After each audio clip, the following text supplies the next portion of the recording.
So 18 cows went to graze on a land in Rio, Plateau State, and those cows, unfortunately, an hour later, they all died. But here is what is more provocative. A young boy, a Fulani boy who feels is untouchable, or shall I say, indeed, he's untouchable by Tinubu, has come out to threaten that these killings, because when the Fulanis inevitably respond, I am certain there will reprisal attack.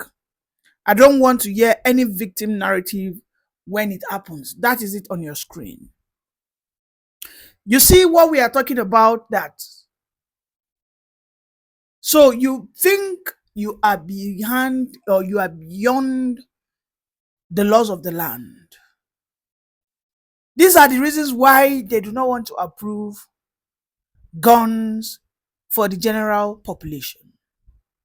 The only people that seems to have an approval to own guns are these Fulani elders, whom the former president has said, yes, the Fulani elders wield gun because the cattle that they carry around are in the millions. That sometimes a single elder might be grazing 30 to 40 million cattle, which are approximately 40 to 45 million. So therefore, a Fulani elder should have a right to carry gun. I've also seen where the governor of Bauchi State came out. He said a Fulani man is a global citizen, hence the reason why they should have a gun, because they are nomadic and they might be confronted with all manner of danger while they are grazing their cows. Should I be in any way be disturbed that the Fulanis are nomadic? Definitely not. But shouldn't I be worrisome when a Fulani elder thinks that a cow of his came to graze on my land without my permission? My farmland, my corn farm of about 10 to 20 acres of corn, you grazed your cow on it, but unfortunately for your cows, they've ate on a crop that I just fumigated, that I just applied insecticide.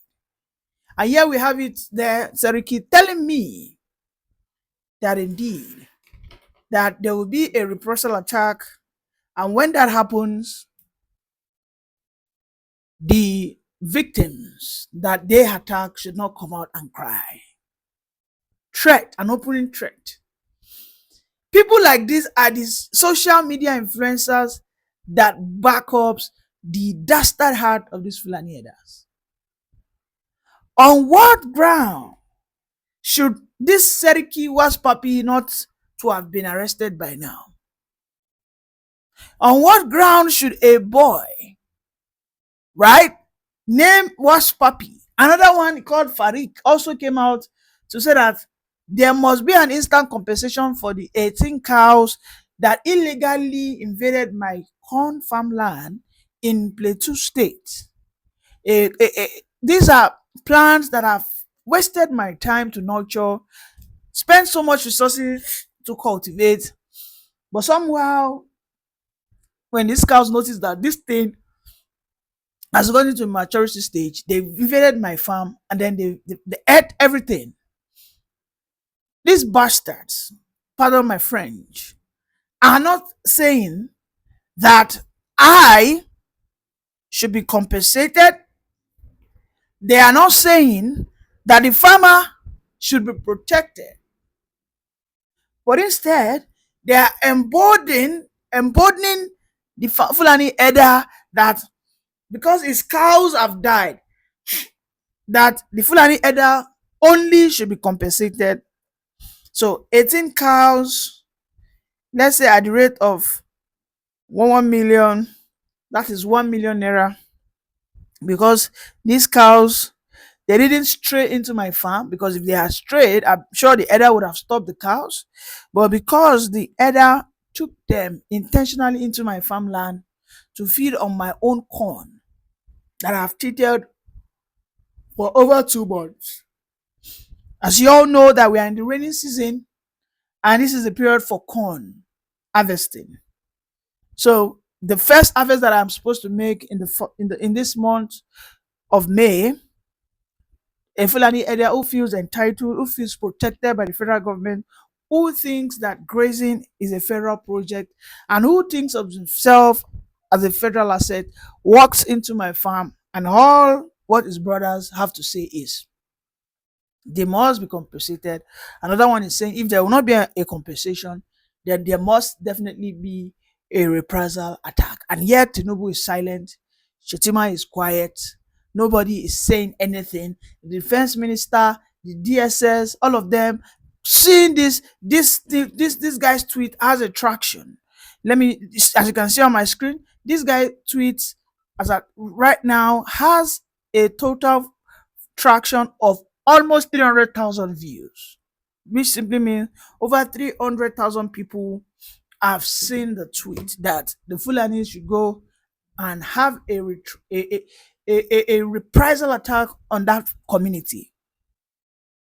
If anything happens in Riom, or should I say Riom, Plateau State, a Waspapi, his name is right on that screen, should be picked up because he is the one that is instigating these Fulani herders to go and attack these innocent farmers who, in their own community, unprovoked, got their farm produce attacked by animals. And unfortunately for the animals, they ate a just recently fumigated plant. And how is that supposed to be the problem or the blame of the farmer? I didn't now saying that the farmer should no longer fumigate their plants because you are planting for the cows to feed on. Why are the Fulanis not taking every effort? What baffles me the most is Shetima, Kashim Shetima, who is an agronomist, a man who studies agricultural engineering in Borno State. In fact, he has a doctorate, he has a master's in this discipline, has not been able to coin out a solution to this conflict of the Fulani herders. And this is why we have always said that the agenda has not always been a situation of climate change. But when they go to Western countries, they start saying that, well, what they're having between the farmers and the herders is as a result of the effect of climate change. These are the lies they lie in a bid to raise funds. And of course, indeed, we see the West keep pumping money into their pocket. But again, they do not spend it. Instead, they use some of those money to buy gun and give to the Fulani herders. Go ahead and continue grazing. Otherwise, why has the federal government never come out to ban the open grazing or to push a bill that will nationalize ranching in the whole of the country? This is why I have, as a person, I have always said that Nigeria is not a country. Nigeria is just a company owned and run by the Fulanis, and the real shareholders of the country are the British colonial masters. The operation managers, the human resource managers of this company called the Nigerian Republic are the Fulanis. This is why you see that it's only the Fulanis that can do anyhow and they will go unpunished. In fact, as of early April, we heard that 300,000 Boko Harams, who are largely Northerners, and I can argue that most of these 300,000, about 50% of them to 60, will be Fulanis men. That they were repentant, and they were forgiven by the Nigerian army. Also, I have said it that the Nigerian company is owned by the Fulanis because they are the human resource. Look at the Tinubu's presidency. The people that appointed him or that anointed him are still the North. Even if Tinubu, as of today, is trying to bite the finger that fed him for his own interests, which sometimes I support that. Well, his interests might be selfish, but I think it needs to provoke the North for Nigeria to forge ahead. Yes, I've said it that the Nigerian company is operated and, of course, run by the Fulanese people. Because otherwise, I don't think when the IPOPs when the Igbos, when some part of them came out and started calling for what we call secession, I don't think it was this horrible. I don't think it was this horrific. I don't think it was this terrifying. The fight, the call for a Biafran emancipation has never been this terrorizing to the general people of Nigeria. What the Fulanis are requesting for, with nobody knows. Nobody actually understand why they are in this battle. But for some of us who are critical, we are tempted to say that they are out there to complete the Fulanization agenda that was started in 1804.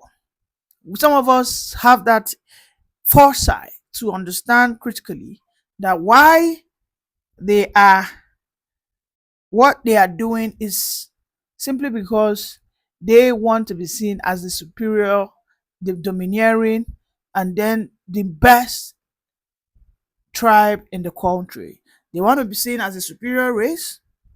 No, and this is why most of them, even their politicians, are always against anything that will move the country forward.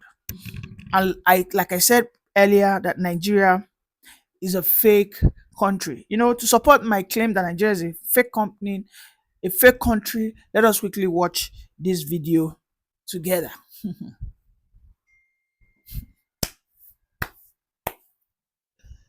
Hey.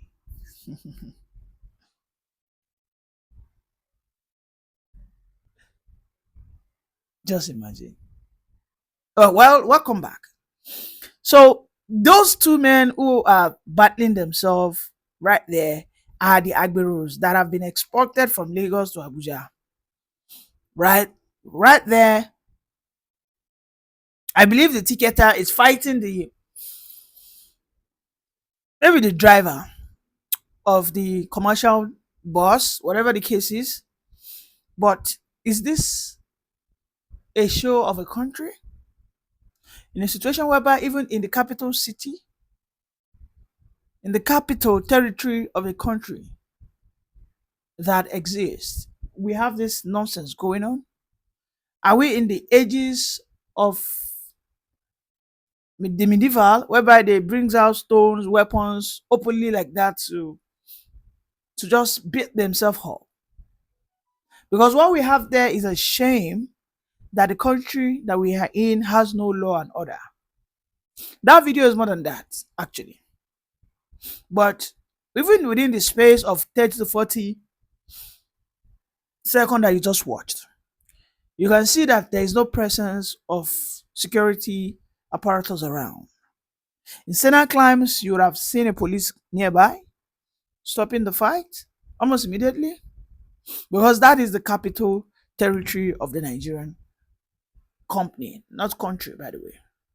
So for me, moving on, Nigeria is nothing but a company that is operated, run, and humanly resourced by the Northern Fulani herders. And this is why a young boy called Seriki would think he can come out to issue threats to the people of Rayom in Plateau State just because a brother of Seriki went into someone's farm uninvited and cleared all his farm produce.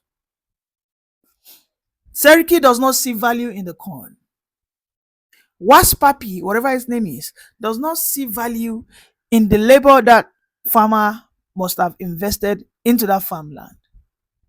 It does not see value that the farmer might not have anything to feed his family, but those corn that he's waiting for maybe additional 1 or 2, 3 days for him to harvest and for them to feed on probably sell in a situation whereby there's much sell for profit, and of course maybe they can have some little cash so they can fend for themselves as a family. Sariki is not seeing that the Fulani Eda should never have invaded that farm. However, what Papi is saying that if they fail to compensate, if the governor, Caleb Muftwan, fail to compensate a Fulani man, because I know that the farmer would not have that amount of money that I just called, 18 cows will be, I mean, let's say approximately around 40 million, or let's say 20 million. I am sure he wouldn't have such amount of money, because if he does, he would not have had his farm that left open and unprotected. Ross Puppy is saying that his failure to compensate, the government failures to compensate the Fulani herders, then of course there will be a very aggressive and egregious, a very brutal reprisal on the people of the riot. My question to you, my viewer, is: do you think the federal government will arrest this boy? Hmm. Your guess is as good as mine. Do you think this Ross Puppy, who has come out openly to talk down on the people of Riom, as if what they do is not of any value, do you think you will be arrested? And on the other hand, to the people of the realm, I think you must brace up, because the DG of DSS has come out to say that Nigerian people must learn to protect themselves.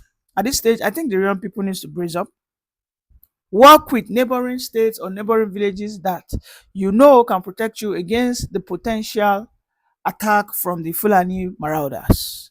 Because yes, 18 cows might worth 20 million, but again, no single soul worth the value of even 10 million cows. However, an average Fulani man will cherish his cow even above his own life, because this is, according to them, their tradition, their culture, and for no reason would they change, as said by the woman senator. Let's listen to our argument in the House of Assembly about this matter.